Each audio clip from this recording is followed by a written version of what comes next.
আসসালামু আলাইকুম শিক্ষার্থী বন্ধুরা, তালুকদার একাডেমি থেকে এখন নিয়মিত আমরা ইংলিশ গ্রামারের ভিডিও দেওয়ার চেষ্টা করব। আজকে আমাদের ফার্স্ট ক্লাস। আমরা ইংলিশ গ্রামারের ফার্স্ট ক্লাসে আমরা ফার্স্ট পিস নিয়ে আলোচনা করব। ধারাবাহিকভাবে ইংলিশ গ্রামারের যে বাকি পার্টগুলো আছে, যেমন article, tag question, transformation of sentence, voice change, narration, যেই পার্টগুলো আছে, ন্যারেশন, এই পার্টগুলো আমরা আসলে এই ভিডিওগুলোর মাধ্যমে শেষ করার চেষ্টা করব। আর এটার একটা প্লেলিস্ট থাকবে ইংলিশ গ্রামারের জন্য। আমরা আশা করছি খুব শীঘ্রই সেই প্লেলিস্টটি আমাদের চ্যানেলে পাবলিশ হবে এবং চ্যানেলে সবগুলো ভিডিও ধারাবাহিকভাবে তোমরা পেতে থাকবে। তো এই ভিডিওগুলো হচ্ছে গ্রামারের ভিডিও, ক্লাস 6 থেকে 10 পর্যন্ত সব। 10 কেন বলি, এটা হচ্ছে ইন্টার পর্যন্ত বা চাকরি যারা প্রার্থী তাদের জন্য, সকলের জন্য আসলে ইংলিশ গ্রামারের বেসিক যে জিনিসগুলো, বেসিক রুলস, বেসিক জিনিসগুলো জানা খুবই প্রয়োজন। আমরা চেষ্টা করব আমাদের এই চ্যানেলের মাধ্যমে ভিডিওগুলো ধারাবাহিকভাবে দেওয়ার জন্য এবং বোঝানোর জন্য যে কোন পার্টে আসলে কিভাবে আমরা ইংলিশ গ্রামারকে হ্যান্ডেল করতে পারি। তো আজকে ফার্স্ট ক্লাস, আমরা ফার্স্ট ক্লাসে একটু ইন্ট্রো দিব। নেক্সট ক্লাসগুলোতে আমরা সরাসরি ক্লাসেই চলে যাব। আমাদের একটি ওয়েবসাইট রয়েছে, তোমরা জানো, সেটি হচ্ছে talukdaracademy.com.bd। সেখানেও আসলে আমাদের শিক্ষা সম্পর্কিত অনেক কিছুই আপলোড করা হয়, অনেক পোস্ট আপলোড করা হয়, খবর আপলোড করা হয়, যেগুলো তোমাদের খুবই প্রয়োজনীয়। তো আমি সাজেস্ট করব সবাইকে ভিডিওগুলো আসলে না টেনে সম্পূর্ণ দেখার জন্য। First class parts of speech, এখানে আমরা জানি যে পার্টস বা পার্ট মানে হচ্ছে একটা অংশ, কোনো কিছুর পার্টকে আমরা অংশ বলতে পারি, যেমন বডি পার্ট মানে আমাদের শরীরের অংশ, বডি পার্ট শরীরের অংশ, ঠিক যে কোনো কিছুর আমরা বলি না পার্টস পাতি, তার মানে হচ্ছে কোনো কিছুর অংশ। তারপরে আমরা যদি এখন স্পিচ বা বাক্যে চলে আসি, স্পিচ এর বাংলা মানে হচ্ছে বাক্য, তাহলে পার্টস অফ স্পিচ এর পুরো মানেটাই হচ্ছে বাক্যের অংশ। যে কোনো একটা বাক্য বা সেন্টেন্স, আমরা যেটাকে বাংলায় বাক্য বলি সেটা ইংলিশে সেন্টেন্স। তো বাক্যের যে অংশ সেটাকে আমরা পার্টস অফ স্পিচ বলি। যেমন একটা বাক্য যদি আমরা এখানে দেখি যে দ্য কার রানস ফাস্ট, এটা একটা বাক্য। এই বাক্যের কয়টা ওয়ার্ড রয়েছে? 4টা ওয়ার্ড রয়েছে, এবং 4টা ওয়ার্ড কিন্তু আলাদা আলাদা স্পিচের মধ্যে। এখানে কিছু কিছু স্পিচ আছে, পার্টস বাক্যের অংশ আছে, তাই না? যেমন এখানে কার একটা পার্টস অফ স্পিচ, রানস একটা parts of speech, first trans parts of speech. তো আমরা এই ধারাবাহিকভাবে ভিডিওগুলো শেষ করলে আমরা বলতে পারবো একটা বাক্য দেখলেই যে বাক্যে কোনটা আসলে, কোন ওয়ার্ডটা আসলে কোন পার্টস অফ স্পিচ। এবং এটা জানা খুবই গুরুত্বপূর্ণ, বিশেষ করে যারা বেসিক ক্লিয়ার করতে চাও, চাকরি প্রার্থী থেকে শুরু করে যারা স্কুল পর্যায়ে পড়াশোনা করছো, সকলের জন্য পার্টস অফ স্পিচ খুবই গুরুত্বপূর্ণ একটা পার্ট টপিক। তো এখানে আরেকটা সেন্টেন্স যদি আমরা দেখি, oh how beautiful the girl looks in her new dress, এটা একটা স্পিচ। তো স্পিচ গুলোতে আমরা দেখি স্পিচ গুলোর লেন্থ বড় ছোট হইতে পারে। তো বড় ছোট হইলে এবং সেটার পার্টস অফ স্পিচ বা স্পিচের যে পার্ট অংশ সেটাও কিন্তু বেড়ে যায়, এবং প্রত্যেকটা ওয়ার্ড কিন্তু আলাদা আলাদা মিনিং দাঁড় করায়, এবং প্রত্যেকটা ওয়ার্ডই দেখা যায় যে আলাদা আলাদা পার্টস অফ স্পিচ। যেমন আমরা যদি বলি এখানে যে সেন্টেন্স গুলো ব্যবহৃত হয়েছে প্রত্যেকটা ওয়ার্ডকে আমরা একটা পার্টস অফ স্পিচ বলি। মানে একটা স্পিচ বাক্য, সেটার হচ্ছে যেই ওয়ার্ড গুলো সেটা প্রত্যেকটা একটা অংশ। আচ্ছা, এখন যদি আমরা আসি আজকের ক্লাসের মূল টপিক, সেটা হচ্ছে ক্লাসিফিকেশন। ক্লাসিফিকেশন আমরা এখানে যেহেতু আমরা হেডলাইন দিয়েছি নাউন, তো আমরা এই ক্লাসে আমরা নাউনটাকে আইডেন্টিফাই হাইলাইট করার চেষ্টা করবো এবং নাউনকে আমরা ক্লিয়ার করার চেষ্টা করবো আজকের ক্লাসে। তো ক্লাসিফিকেশনটাকে দেখে নেই। পার্টস অফ স্পিচকে আমরা জানি যে 8টা শ্রেণীতে ভাগ করা হয়েছে। ইংরেজি গ্রামারে পার্টস অফ স্পিচ 8 প্রকার। একটা হচ্ছে নাউন, সেকেন্ড হচ্ছে প্রোনাউন, থার্ড অ্যাডজেক্টিভ, 4 হচ্ছে ভার্ব, 5 অ্যাডভার্ব, 6 হচ্ছে প্রিপোজিশন, 7 হচ্ছে কনজাংশন, 8 হচ্ছে ইন্টারজেকশন। এই 8টা ভাগে হচ্ছে পার্টস অফ স্পিচকে ভাগ করা হয়েছে। তো আমরা আজকের ভিডিওতে নাউন নিয়ে আলোচনা করব। তো নাউন জানি আমরা, নাউন হচ্ছে কোনো কিছুর নামকে আসলে নাউন বলে। যে কোনো কিছু যদি আমরা নাম বোঝাই তখন সেটাই হচ্ছে নাউন। তো এখানে আমরা কিছু কি বলে এক্সাম্পল দিয়েছি, যে এক্সাম্পল গুলো আসলে দেখলে তো আমরা ক্লিয়ার হয়ে যাবে যে আসলে নাম বা নাউন আসলে কি জিনিস। যেমন নাউনকে আমরা আশা করছি 2টা ক্লাসের মধ্যে আমরা শেষ করার চেষ্টা করব। হ্যাঁ, নাউনের যেই চ্যাপ্টারটা রয়েছে বিশাল একটা চ্যাপ্টার নাউনের জন্য, concrete noun, abstract noun, pronoun আগ পর্যন্ত বিশাল একটা চ্যাপ্টার রয়েছে। তো আমরা প্রথমেই নাউনটাকে একটু ভাঙাই আগে। দেখো, আদনান হেল্প সাকিব, আদনান সাকিবকে হেল্প করছে, সাহায্য করছে, এটা একটা সেন্টেন্স। তারপর Dhaka is the capital of Bangladesh, Dhaka হচ্ছে বাংলাদেশের রাজধানী। The book is on the table, বইটি হচ্ছে টেবিলের উপরে আছে। এখানে আদনান এটা একটা নাম, সাকিব এটা একটা নাম, আর ঢাকা এটা একটা নাম, একটা স্থানের নাম, বাংলাদেশ এটা একটা নাম, দেশের নাম, বুক এটা বই, আর তারপর টেবল এটাও একটা নাম, তাই না? এখন দেখো এখানে আদনান এবং সাকিব এটা তো ব্যক্তির নাম, ঠিক আছে? আদনান এবং সাকিব এটা কার নাম? মানুষের নাম, ব্যক্তির নাম। ঢাকা আর বাংলাদেশ এই দুইটা হচ্ছে স্থানের নাম। আর বুক আর টেবল, এই বুক আর টেবল হচ্ছে কি বস্তুর নাম। তাহলে আমরা কি বুঝলাম যে যে কোনো নামই হচ্ছে নাউন, যেমন বস্তুর নাম হইতে পারে, সেটা স্থানের নাম হইতে পারে, সেটা ব্যক্তির নাম হইতে পারে, সেটা যাই হোক সেটাই নাউন হবে।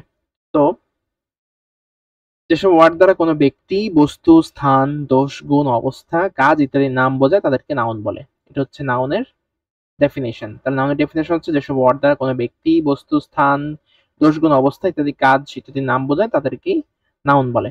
আচ্ছা, এখন আমরা আসি নাউনকে আসলে কয় ভাগে ভাগ করা যায়, নাউন কত প্রকার ও কি কি।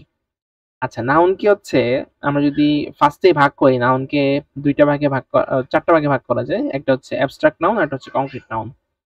এখন আবার আরেকভাবে যদি আমরা ভাগ করতে চাই, সংখ্যার দিক থেকে যদি ভাগ করতে চাই, তাহলে দুইটা ভাগে ভাগ করা যায়। একটা হচ্ছে কাউন্টেবল, একটা আনকাউন্টেবল, মানে একটা গণনার যোগ্য আর একটা গণনা অযোগ্য। এখন কংক্রিট নাউনকে আবার চার ভাগে ভাগ করা যায়।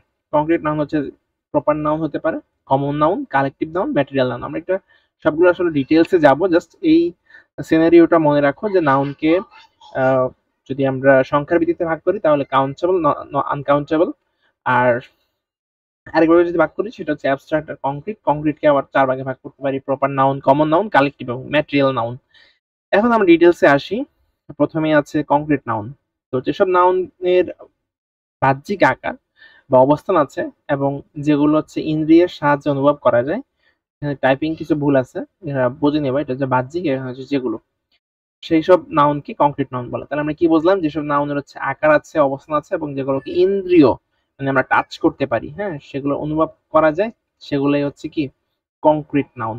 তাহলে কংক্রিট নাউন কি রকম? যেমন কাউ, গরু, এটাকে আমরা বাহ্যিক আকার আছে, সে তাকে দেখা যায় এবং তাকে আমরা ইন্দ্রিয় বলতে আমরা চোখ দিয়ে দেখা বা ধরা, ছোঁয়া এগুলো করা যায়, সেটা হচ্ছে কংক্রিট। আর যেটা ধরা ছোঁয়া যায় না সেটা হচ্ছে অ্যাবস্ট্রাক্ট নাউন। আচ্ছা, কাউ, ট্রি, ম্যান, ফ্লাওয়ার এগুলোকে বাহ্যিক আকার এবং অবস্থান রয়েছে, তাই এটা কংক্রিট নাউন হবে। তারপর ইন্দ্রিয় দ্বারা আর কি কি অনুভব করা যায়? আমরা এয়ার, বাতাস যেটা, সেটাকে আমরা কিন্তু ইন্দ্রিয় দ্বারা, মানে কোনো কিছু সুঘ্রাণ আসলে সেটা আমরা নাক দিয়ে নিতে পারি। গ্যাস, কোনো কিছু গ্যাসের ঘ্রাণ আসলে বা অডর, কোনো কিছু দুর্গন্ধ আসলে সেটাও আমরা কিন্তু নিতে পারি। ব্যাড অডর, গুড অডর, যেটাই হোক সেটা কিন্তু আমরা নিতে পারি, মানে অনুভব করতে পারি। তাই এগুলোও কি হবে? কংক্রিট নাউন হবে। আচ্ছা, এর আগে আমরা দেখেছিলাম যে কংক্রিট নাউনকে কি করা যায়? চারটা ভাগে ভাগ করা যায়, তাই না? কংক্রিট নাউনকে চার ভাগে আমরা ভাগ করতে পারি, proper noun, common noun, collective এবং ম্যাটেরিয়াল নাউন। তো আমরা এখন দেখবো যে প্রপার নাউন, যেসব নাউন হচ্ছে দ্বারা কোনো ব্যক্তি, বস্তু, স্থান এর নাম বোঝায় তাদেরকে প্রপার নাউন বলে। তাহলে প্রপার নাউন কোনগুলো? যেসব নাউন দ্বারা কোনো ব্যক্তি, বস্তু এর নাম বোঝাবে, স্থানের নাম বোঝাবে, তখন সেটাকে আমরা কি বলবো? Proper noun. আচ্ছা, এখন আমরা এই প্রপার নাউনের, আমরা ভিডিওগুলো একটু লং হবে, বাট আশা করছি শিক্ষার্থীরা কষ্ট পাবে না, মানে তারা ধৈর্য সহকারেই ভিডিওগুলো দেখবে, আমরা এই আশাটি রাখছি। যেসব নাউন দ্বারা কোনো ব্যক্তি, বস্তু, স্থান এর নাম বলে তাকে প্রপার নাউন বলে। এখন প্রপার নাউনের কিছু এক্সাম্পল যদি আমরা দেখি, ফার্স্ট অফ অল হচ্ছে Fardin is a good student, Dhaka is a big city. আমরা এটা দেখে নিলাম। এখন আমরা যদি এখান থেকে দেখি যে আমাদের ফারদিন এটা একটা নাম, তাই না? ঢাকা এটা একটা নাম। আমরা বলেছিলাম ফারদিন ব্যক্তি, ব্যক্তির নাম এখানে আছে, স্থানের নাম আছে। এখানে যদি বলতো টেবিল, টেবিল নিয়ে কোনো একটা সেন্টেন্স থাকতো, সেটাও কি হইতো? প্রপার নাউনই হইতো, কারণ আমরা বলেছিলাম যে কোনো ব্যক্তি, বস্তু, স্থান এর নাম বোঝালে তখন তাকে আমরা কি বলি? প্রপার নাউন বলি। আমরা আশা করছি ক্লিয়ার করতে পেরেছি। আমরা একটু সময় নিয়ে ডিটেলসে পড়ার চেষ্টা করবো এবং বারবার একই জিনিস পড়ার চেষ্টা করবো, যাতে আমাদের ভুল হওয়ার কোনো সম্ভাবনা না থাকে। বারবার প্র্যাকটিস করলে, আমরা বলে না যে practice makes a man perfect, আমরা সেই জিনিসটাই এনশিওর করার চেষ্টা করব যাতে আমাদের কোথাও কোনো অংশে ভুল না হয়। ওকে, এবার আমরা আসি সেকেন্ড, কমন নাউন। কমন নাউনের সংজ্ঞা কি? কমন নাউন, আচ্ছা এর আগে একটা জিনিস ক্লিয়ার করে নেই, এই কংক্রিট নাউনের মধ্যেই কিন্তু এগুলো, কারণ আমরা বলেছিলাম যে কংক্রিট নাউনের মধ্যেই এগুলো, যেগুলোকে আমরা ধরতে পারি, ছুঁতে পারি, সেগুলোই কংক্রিট নাউন। যেমন প্রপার, কমন, কালেকটিভ, ম্যাটেরিয়াল। এবার প্রপার শেষ করলাম, যে কোনো কোনো ব্যক্তি, বস্তু, স্থানের নাম হচ্ছে প্রপার নাউন। এখন আসি কমন নাউন। কমন নাউন কোনগুলো?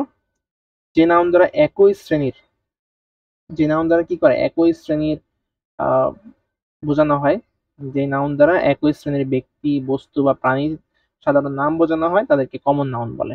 ওকে, যেমন এক্সাম্পল হিসেবে দিতে পারি Nazrul is a great poet. Nazrul কি? একজন বিখ্যাত কবি। He is a good boy, সে ভালো ছেলে। এগুলোর কমন নাউন কেন? কারণ বয়, বয় দ্বারা বালক, সকল বালককে বোঝানো হয়, যত ছেলে সবাইকে বোঝানো হয়। পয়েট কবি, যত কবি আছে সব কবিকে বোঝানো হয়। তাহলে এক জাতীয় মানুষকে যখন বোঝানো হবে, এক জাতীয় বস্তুকে যখন বোঝানো হবে, এক জাতীয় প্রাণীকে যখন বোঝানো হবে, তখন সেটা হবে কমন নাউন। কংক্রিট নাউনের আরেকটা প্রকারভেদ হচ্ছে কালেকটিভ নাউন। কালেকটিভ নাউনের সংজ্ঞা হচ্ছে যে নাউন দ্বারা সমজাতীয় বা এক শ্রেণীর ব্যক্তি, বস্তু বা প্রাণীকে পৃথকভাবে না বুঝিয়ে তাদের সমষ্টিকে বোঝায়, তাদেরকে কালেকটিভ নাউন বলে। এর এক্সাম্পল হিসেবে আমরা বলতে পারি he joint the army, a flock of sheep, এখানে অফ হবে, ও এফ, এটা অফ হবে, a flock of sheep is grazing. আচ্ছা, এখানে কালেকটিভ নাউন কি? কালেকটিভ নাউন আমরা বলেছিলাম সমজাতীয় বা এক শ্রেণীর ব্যক্তি, বস্তু বা প্রাণীকে পৃথকভাবে না বুঝিয়ে তাদের সমষ্টি, যখন সমষ্টি বোঝায়। এখানে দেখো আমাদের কমন আর কালেকটিভের মধ্যে কিছুটা সামঞ্জস্য থাকলেও পুরোপুরি মিল নেই। দেখো কমন হচ্ছে এক শ্রেণীর ব্যক্তি, বস্তু, সাধারণ নাম, যেমন সব কবিকে আমরা পয়েট বলি, সকল ছেলেদেরকে আমরা বয় বলে সম্বোধন করতে পারি। এখন সব ছেলেকে কি আমরা আর্মি বলতে পারি? না। যত আর্মি আছে সবাইকে আমরা একসাথে তাদের সমষ্টি হিসেবে আমরা আর্মি বলি। এ ফ্লক অফ শিপ, ঠিক আছে, a flock of sheep is grazing, এটাকে একসাথে বোঝানোর জন্য আমরা কি ব্যবহার করছি? Flock of. এই ফ্লক অফটা কি তাহলে? Collective noun. ফ্লকটা হচ্ছে পাল, ফ্লক মানে হচ্ছে পাল, শিপ মানে বেড়া, তাহলে এটা ফ্লক অফ শিপ হচ্ছে বেড়ার পাল।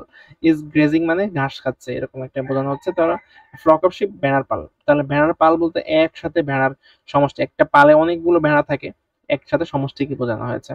তাহলে গ্যাং, এটা একটা কালেকটিভ নাউন হতে পারে।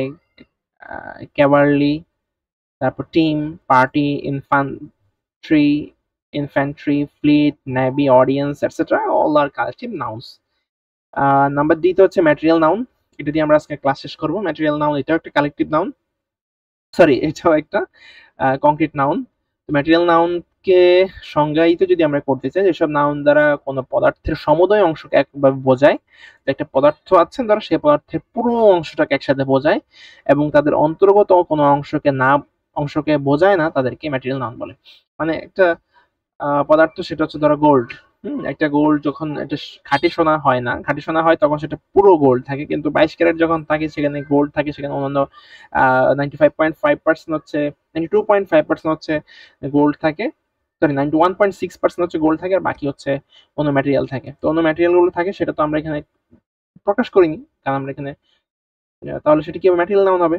কারণ আমরা বলেছিলাম যে সমুদয় অংশকে এককভাবে বোঝায় এবং তার অন্তর্গত কোনো অংশকে বোঝায় না, মানে তার ভেতরে যেগুলো আছে, যেমন গোল্ডের মধ্যে অন্য জিনিস থাকতে পারে, অন্য পদার্থ থাকতে পারে, ম্যাটেরিয়াল থাকতে পারে, সেটা তো আমরা বোঝাই নেই।